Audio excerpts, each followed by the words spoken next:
That's the actual thing I was meant to be pointing at, but I hadn't turned the right screen on, projector. But this is the handout about hypothesis test on a mean, so it tells you how to do it, what formulas you use and so on.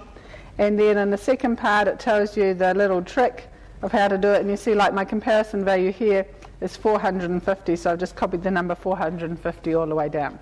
So that handout is there to help you, because the lecture notes are not totally full. Okay, one of the things we decided is that people learn better when they do it rather than coming to lectures, so that's why we only have 2 hours of lecture a week, because we feel that spending lots of time in lectures is not really the best way to learn.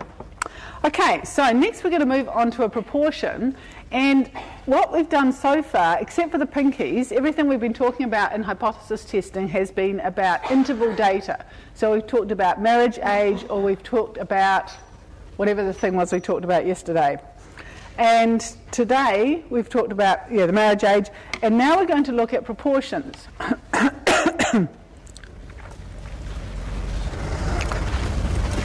One of the questions in the 6B quiz is asking you to identify what test you would do. And so it's really important to be able to be aware of whether things are ordinal or nominal or interval data. So far we've done it all on interval ratio data, but we can also do it on nominal or ordinal data. And the thing we're looking at there is proportion.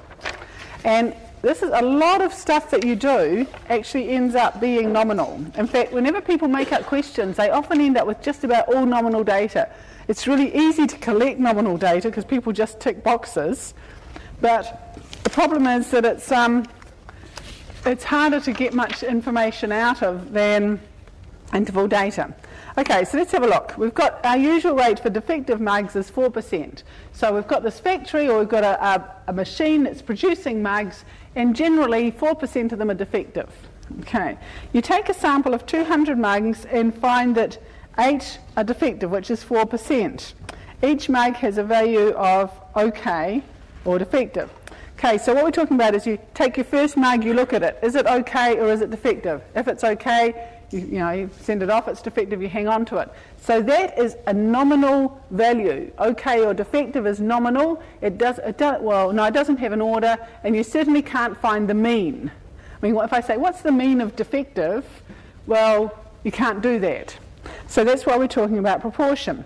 Okay, so say we had 4%, would that indicate a problem in the manufacturing process? Well, clearly not, because it's exactly what we expected. I guess an unusual one. So the usual rate is 4%. We get a sample of 4%, not a problem. Okay. What about if 4 were defective? So that's 2%. Does that look like a problem? Not a problem. It's actually done better than usual. In fact, maybe you want to have a look at that machine and see what it's doing so you can make your other machines do the same thing. Okay, what about if 40 are defective, which is 20%? Does that indicate a problem? Yes, it does. Okay, so this is clearly there is a problem. If you're normally getting 4% and you suddenly get 20%, there's something gone wrong. It's like with the pinky bars. If you're assuming that a third of them are going to be pinky bars and they all turn up pinky bars, then there's something wrong. And that's what hypothesis testing is doing, is saying how likely is this to happen and is there a problem?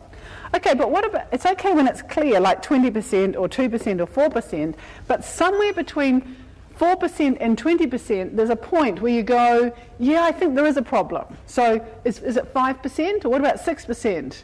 Or is it 10, or whatever? And that's what we're doing, is we're going to use the binomial distribution, which you're all familiar with now because you've done Module 4, and we're going to find out what would you expect to be the range of values if the null hypothesis is true.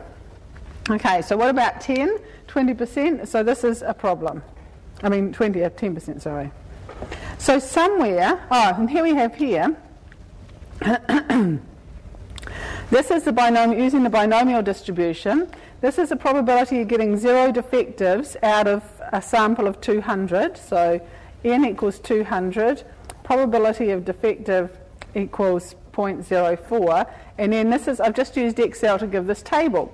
So 4 is okay, 5 is okay, 6 is okay. So it's just how much of getting those particular ones, so it's very likely. But 20, there's just about zero possibility of getting 20. And it's just about, there's only a 0.02 of 17. But there's still a 10% chance of getting 10 defectives. So 10% is probably okay. But then we're starting to get to small numbers here, so where is it?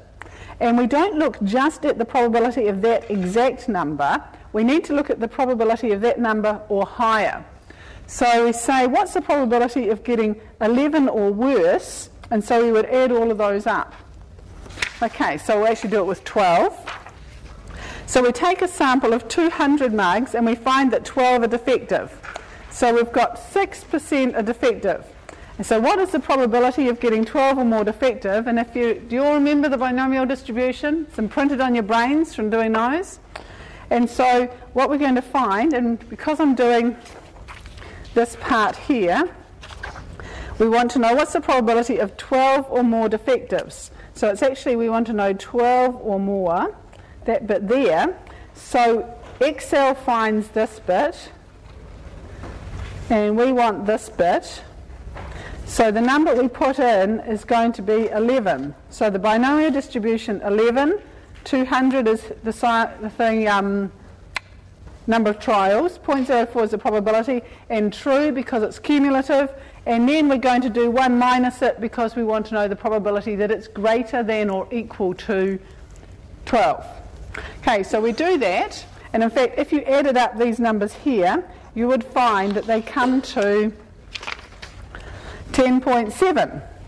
So there's a 10.7% chance of getting 12 or more defective mugs if the manufacturing process is okay. That is the p-value. Okay, so we've talked about p-values with the normal and the t-distribution, but this is the p-value, and we're actually using the binomial to find it because it's saying how likely is this to happen or worse if the null hypothesis is true. Okay, just remember what number you put in binomial distribution. And so this one here, just remember we've got 11 there and 12 there. So this is one of the things that you learnt in Module 4 that you will hopefully find useful in Module 6. Okay, so I did this graph here, which I'm not sure will be illuminating or not, but if it is, that's good. So this is the probability with p equals 0.04 and n equals 200 of the number of defectives. So getting 8 defectives is pretty likely, not surprising. 9 is, 10 is, and you can see here's the probability over here. Now this number here on the line is the probability of that many defectives or more. So it's saying the probability of 12 or more is 0.1, probability of 13 or more is 0.06, probability of 14 or more is 0.03. So this is actually really useful in manufacturing processes because you can work out what is an indicator value that there's a problem. And it might be you don't actually want to go as far as 0.05, you might want to actually stop at 0.1. And so you'll tell the operators that if you start to get more than 13 or more defectives in a batch of 200, you need to stop the machine and see what the problem is because it's getting too high in terms of the number of defectives. Rather than if it gets more than 4 when it's just random variation or natural variation. Okay, so let's do this in a more formal approach.